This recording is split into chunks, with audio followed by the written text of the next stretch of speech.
में ये 500 बेड का हॉस्पिटल क्यों वहीं का वहीं पड़ा हुआ है?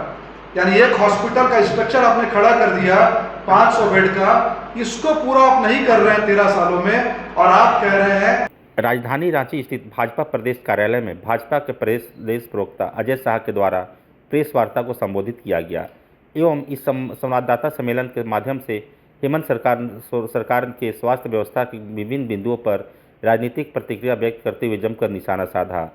प्रदेश प्रवक्ता ने झारखंड उच्च न्यायालय के हालिया टिप्पणी का उल्लेख करते हुए बताया कि रिम्स में डॉक्टर, प्रोफेसर, नर्सों और चतुर्थ श्रेणी कर्मचारियों की भारी कमी है।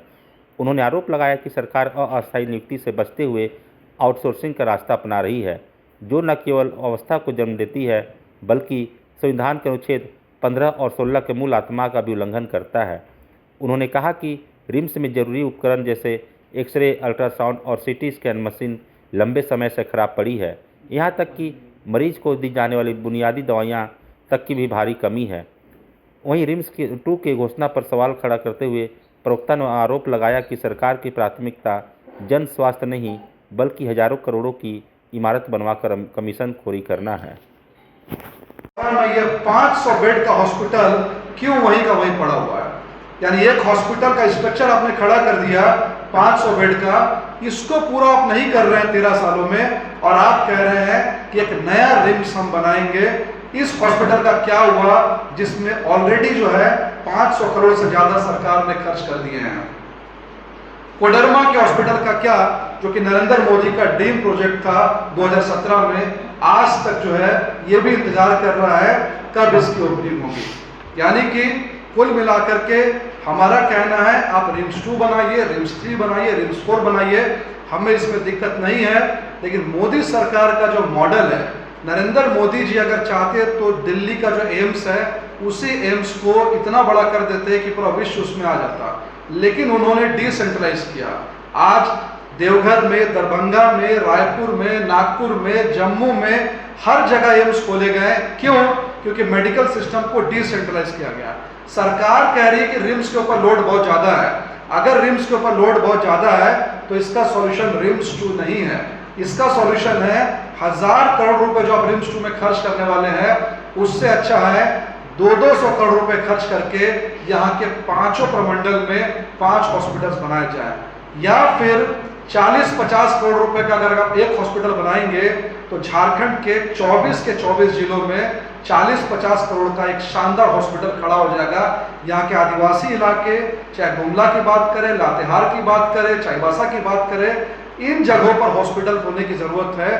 तभी वहां के जो पेशेंट्स रिम्स में आते हैं उनका लोड कम होगा, ना कि एक रिम्स जिसका ऑलरेडी कॉम्प्लेक्स बहुत बड़ा है, इंफ्रास्ट्रक्चर बहुत बड़ा है, उसमें मूलभूत सुविधाओं आप ना दे करके एक नया रिम्स खोलने की तैयारी है, सिर्फ और सिर्फ क्योंकि 1000 करोड़ के टेंडर में आपको इंटरेस्ट है।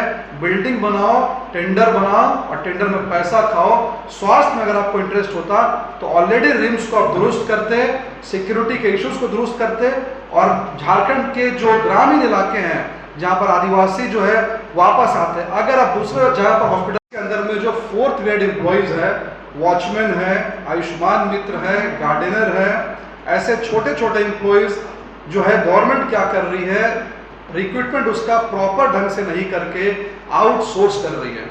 और आउटसोर्स का खेल इसलिए चल रहा है ताकि सरकार में बैठे लोग मनमाने लोगों को उस पोस्ट को दे सके, मनचाही पोस्टिंग कर सके। इसलिए हाईकोर्ट ने कहा है कि संविधान का आर्टिकल 14 और आर्टिकल 16 जो है इसका वॉलेशन सरकार कर रही है। आर्टिकल 14 समानता का अधिकार और आर्टिकल 16 जहां पर लोगों को नौकरियां में रिजर्वेशन दिया जाता है, यानी रिजर्वेशन भी नहीं दिया जा रहा है और सरकार केवल और केवल इसको आउटसोर्स कर रही है। इसके बाद कोर्ट ने कहा है कि रिम्स के अंदर में जो दवाइयाँ जरूरी है वो भी नहीं है और यहाँ पर मेडिकल इक्विपमेंट नहीं है। यानी डायग्नोसिस ये कहता है, हाईकोर्ट झारखंड का ये कहता है कि रिम्स में दवाइयों की जरूरत है, सरकार कह रही है बिल्डिंग की जरूरत है। हाईकोर्ट कह रहा है नर्सेस की जरूरत है, सरकार कह रही है बिल्डिंग की जरूरत है। हाईकोर्ट कह रहा है वहां पर 4th ग्रेड एम्प्लॉइज की जरूरत है और सरकार कह रही है कि वहां पर बिल्डिंग की जरूरत है। इस बिल्डिंग का खेल क्या है, इस बिल्डिंग का स्कैम क्या है, हम इसको आगे देखेंगे। जैसा मैंने आपको कहा कि पहले हाईकोर्ट की रिपोर्ट देखेंगे, उसके बाद कुछ महत्वपूर्ण मीडिया में रिम्स के बारे, झारखंड के स्वास्थ्य व्यवस्था के बारे में आप लोगों ने अनगिनत बार रिपोर्ट किया है। मैं सिर्फ मेन जो कुछ 8-10 है उसको हाईलाइट करके यहाँ की बदहाली पर चर्चा करूंगा। भ्रष्टाचार के कैग ने इशारा किया है और उसके बाद कैग ने यह भी कहा है कि कई सैकड़ों करोड़ का यूटिलाइजेशन सर्टिफिकेट जो सरकार नहीं देती है। यानी कुल मिलाकर के अगर हम रिम्स के प्रॉब्लम को वाइंड अप करें तो प्रॉब्लम आएगा रिम्स में डॉक्टर्स की कमी है, डॉक्टर्स के ऊपर लोड बहुत ज़्यादा है, प्रोफेसर्स की कमी है, जेनरिक मेडिसिन की कमी है, डायग्नोसिस की कमी है, मेडिकल इक्विपमेंट की कमी है, फोर्थ ग्रेड आउटसोर्सिंग एम्प्लॉयज़ की कमी है। लेकिन यहाँ पर सरकार ने सॉल्यूशन बताया कि सबका सॉल्यूशन एक है, वो है रिम्स 2।